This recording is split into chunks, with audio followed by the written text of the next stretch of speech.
Hey, what's going on, YouTube? Back to the grind. I have 2,295 days left till I can retire. I use one of those, time until apps. You can set the date and then it's a countdown. So, one way or another, I'm retiring in 6.5 years. But, if the market gods are nice, maybe we can cut that down. I've been at my job for like over 18 years now. So at my job, like, I'm not going to go into specifics because I can't reveal too much info. You never know who's listening. But at my job, it's either you can retire at 25 years at any age or 20 years of service over the age of 50. So since I won't be over the age of 50 at 20 years, I have to do the full 25 at home. I'll be around 48 and a half, which I guess that's people will consider it young to retire. But at the same time, if you're not enjoying what you're doing, I don't have a passion for my job. Just kind of fell into it. 6.5 years is a long time. It sucks. They take our best years from us. So we're all old and gray and our balls are sagging and all that stuff. I'd rather retire when, not everything hurts in my body and don't have to wake up 3 times to piss a night. But we'll see. That's why I'm not giving up. Some people might call me old, and I'm not that impressive. Like the young guys out there looking at me like, oh, so he barely broke 1 million, big fucking deal. That's fine. And some old guys that are worse off than me is like, this sack is shit. He doesn't know how good he has it. I understand from both sides. I'm gonna get haters from both sides, but for me personally, I'm content where I'm at. But I don't want to just sit back and admire my work. I want to keep pushing, stay motivated, and it's all about just don't give up. Don't give up, because you can always be worse, but it can always be better too. So focus on what you can control. It's Monday, and freaking how many times do we have to listen to this asshole, Jerome Powell? He is the elephant in the room. You've heard me talk about it in previous videos, but not enough people are paying attention to the Fed. Okay? The Fed are basically the bookies, the accountants of the global elites. They control the money supply. They directly influence the economy. If you're out there and you stumble upon here and you're pissed you can't get a job, you submitted 100 applications and you've tweaked your resume and you're getting no fucking callbacks, it's not you. Not exactly. If you had a cushy tech job a few years ago, you benefited from that giant grift they did during COVID. They printed so much freaking money and they didn't know what to do with it. They just let it slosh around. It was a giant money laundering scheme. They gave the overwhelming majority of it to themselves, and they gave like a $600 stimmy check to the rest of us. Big fucking deal. $600, woohoo! Give me a break. People talk about I commented on Doge. It hasn't really accomplished much, but they did tackle something like a USAID. That's not, to me, that doesn't mean shit. USAID is just 5 steps removed of just a money laundering scheme for the global elites. They spent all that money, those billions of dollars. They filtered it out. They gave it to themselves and lined their own pockets. That was a direct effect of COVID money printing and just our easy money policy in 2020 and 2021. So the reason you were able to get an awesome job, remember we had those day in the life of a Facebook employee with that dumb bitch sipping lattes for 3 hours and she gets paid 200 grand a year to do absolutely nothing, 10 minutes of work and she does nothing all day. That dumb bitch, at least, the silver lining is that dumb bitch will never get a job like that again. She benefited from the easy money era, this 0% interest rate environment, and a shitload of money printing. And she wasn't alone. There were so many tech companies were incentivized to just hire more jobs than they really need. Because why not? Money was free. Let's expand. Let's make our shareholders happy. Look at how much we're hiring and our revenue is increasing and our investments are increasing. So we're going to hire as many useless idiots as we can. Then, fast forward in 2022, Jerome Powell says, oh man, inflation was not transitory. We need to tighten the money supply quick, ASAP. And that's when people started laying off. Stocks tanked. Meta went from $300 to $80. Like, remember Jim Cramer was crying on TV? Now it's back up to 600. So the reason you can't get a job is there's no more free money, easy money, sloshing around out there in the global money supply. And so tech companies and corporations in general are just tightening their belts. They need to keep shareholders happy. They need to keep the bottom line. They need to make sure profits are good. So they're going to cut all those useless idiots that provided nothing to the company. And if you're left standing, if you still have a good tech job, then congrats. You're not an NPC. You're actually good at what you do, because everyone is running on a skeleton crew. Anything they can cut with AI, they did layoffs. Anything they can send to Pakistan or India for just pennies on the dollar and replace an American and not pay good benefits and health insurance and a giant salary, they're going to do that. So where are we at today? Jerome Powell, he can't go outright and say, hey guys, we're going to turn the money printer on and we're going to cut interest rates 6 times in the next 18 months. So load up on calls. He's got to put on this stone cold face and be hawkish as hell. But don't be mistaken. His insider buddies, freaking global elite motherfuckers, they're all positioned accordingly. And just to reiterate, I am short-term mega bullish, but long-term very, very bearish. I kind of have one foot out the door right now. I'm still hella long on Tesla. I actually bought another long-term call on Tesla for $8,000 because we're dipping right now. To me, what's going to happen, so this is hard to understand, but people who know what I'm talking about know what I'm talking about. Cutting rates is very bearish because the Fed will only cut rates when something really, really bad happened. Like in COVID, when did they cut rates?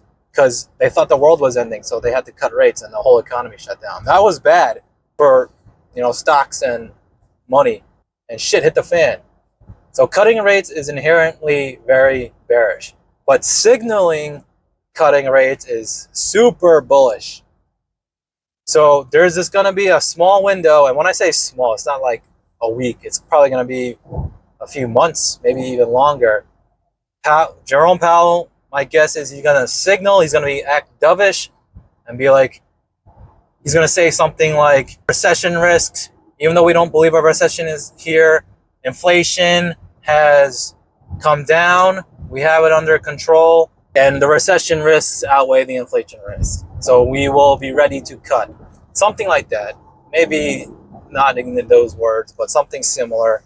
And the market is very forward looking, right? The market's going to take that and run with it, and we're going to pump to all-time highs. But don't forget, every Fed move has a giant lagging factor. You're talking about over a year of lag. That the most aggressive hiking cycle of interest rates, we still haven't really felt that. I'm starting to hear whispers of it. If you noticed, if you go on a Zillow, or if you go on a real estate investors website like Beggar Pockets, or just on Reddit, sellers are stubborn, and they're like, why isn't my house selling? I bought it for $600 and I'm selling it for $650. Hey, dumbass, no one can afford it because interest rates are at 7.5%. So reality will hit soon. And because combined with layoffs and people burning through their savings, and then more and more housing, is like a domino avalanche effect. When more and more houses hit the market, eventually those stubborn assholes trying to sell their houses at peak prices, they're going to come down on prices. And that's going to cause a snowball effect. Oh shit, that guy lowered his price, now I got to lower my price. And then a new guy comes, oh, those two guys lowered their price, I got to lower my price. And it's going to, housing price, if you're in the market for a house, it's very frustrating, but be patient, because now is still the worst time.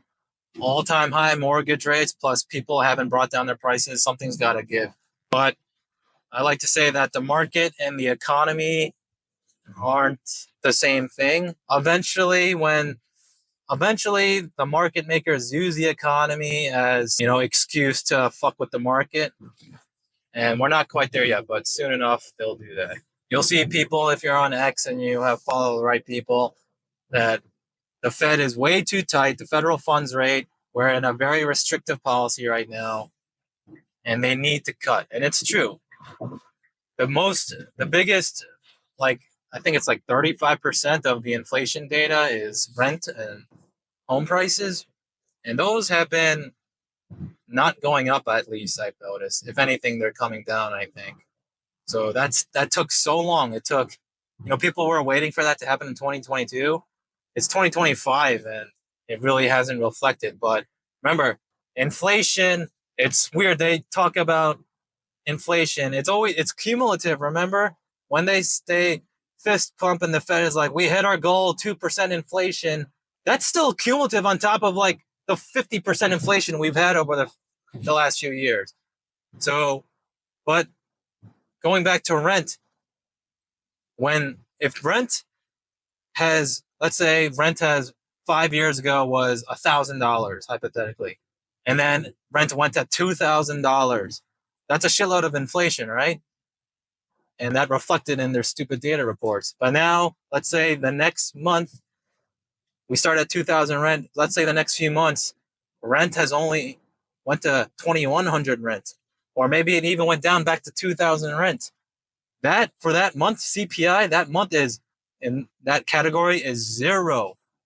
Even though it went from 1,000 to 2,000, they can start claiming that inflation is actually 0%, and that's gonna make the market skyrocket. But the Fed has been too tight for too long, and I think deflation. There's inflation, disinflation, and then outright deflation, where inflation is hyperinflation is the worst thing ever, but deflation is just as bad, because that means the economy is slowing down like crazy.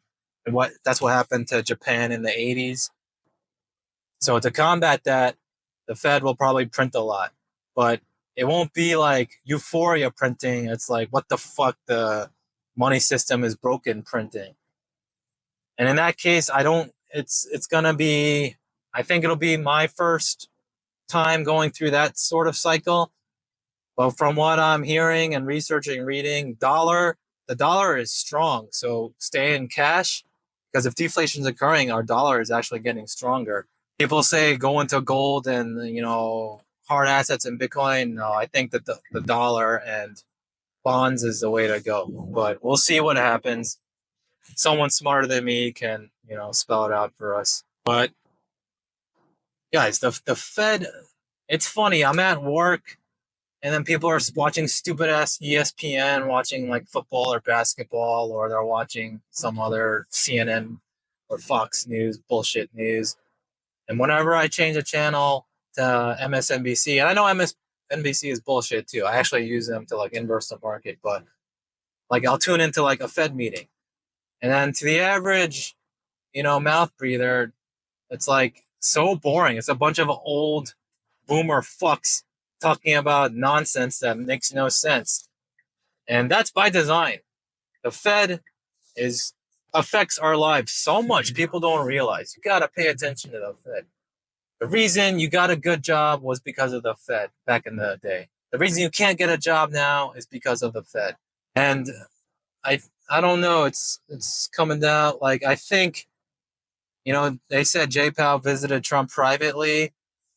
They're probably game planning, because they're in the same club. They like to have this public powwow, but they're in the same team. If not this meeting, then definitely in the next couple months that Jay Powell is going to turn dovish. And that is, again, that's why I'm super long. Someone commented in one of my videos, like, why are you in these volatile stocks? I asked myself that. I look at my portfolio now, and it's a bunch of garbage.